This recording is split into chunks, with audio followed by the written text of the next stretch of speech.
بسم اللہ الرحمن الرحیم۔ حضرت سلیمان علیہ السلام کی ذہانت کا واقعہ۔ ناظرین کرام، حضرت سلیمان علیہ السلام حضرت داؤد علیہ السلام کے بیٹے تھے۔ حضرت سلیمان علیہ السلام صرف نبی ہی نہیں تھے بلکہ بہت زیادہ طاقت رکھنے والے بادشاہ بھی تھے۔ آپ علیہ السلام نے زمین کے بہت بڑے حصے پر حکومت کی۔ اللہ نے آپ علیہ السلام کو ایسی ایسی طاقتیں دی تھی جن کے بارے میں عقل دنگ رہ جاتی ہے۔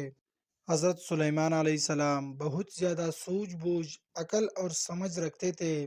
سامنے والے کی بات بہت جلد سمجھ لیتے، جلد نتیجہ نکالتے اور فیصلہ کرتے۔ ایک مرتبہ آپ علیہ السلام نے کم عمری میں اپنے دانائی اور ذہانت کی وجہ سے سب کو حیران کر دیا۔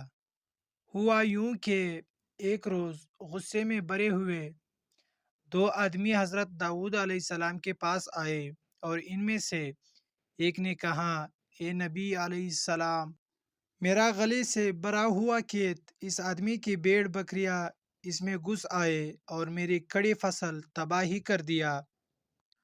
داؤد علیہ السلام نے سارا قصہ سن کر فیصلہ سنایا کہ چرواہے کی غلطی سے کسان کو نقصان ہوا، اس لیے وہ اپنی بھیڑ بکریاں کسان کو دے، اس سے اس کا نقصان پورا ہوگا۔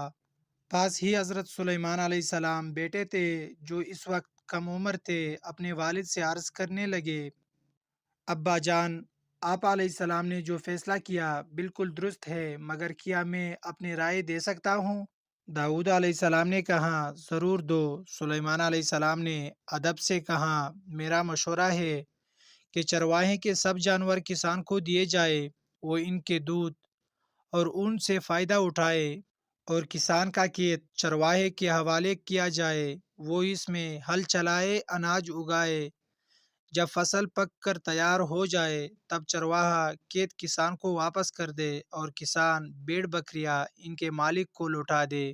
اس طرح دونوں کو یہ بات سمجھ میں آ جائے گی کہ کسی کی محنت پر پانی پھیرنا کیسا لگتا ہے۔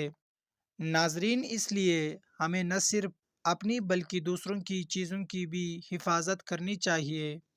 اگر ویڈیو اچھی لگی تو چینل کو سبسکرائب کر دیں۔ شکریہ۔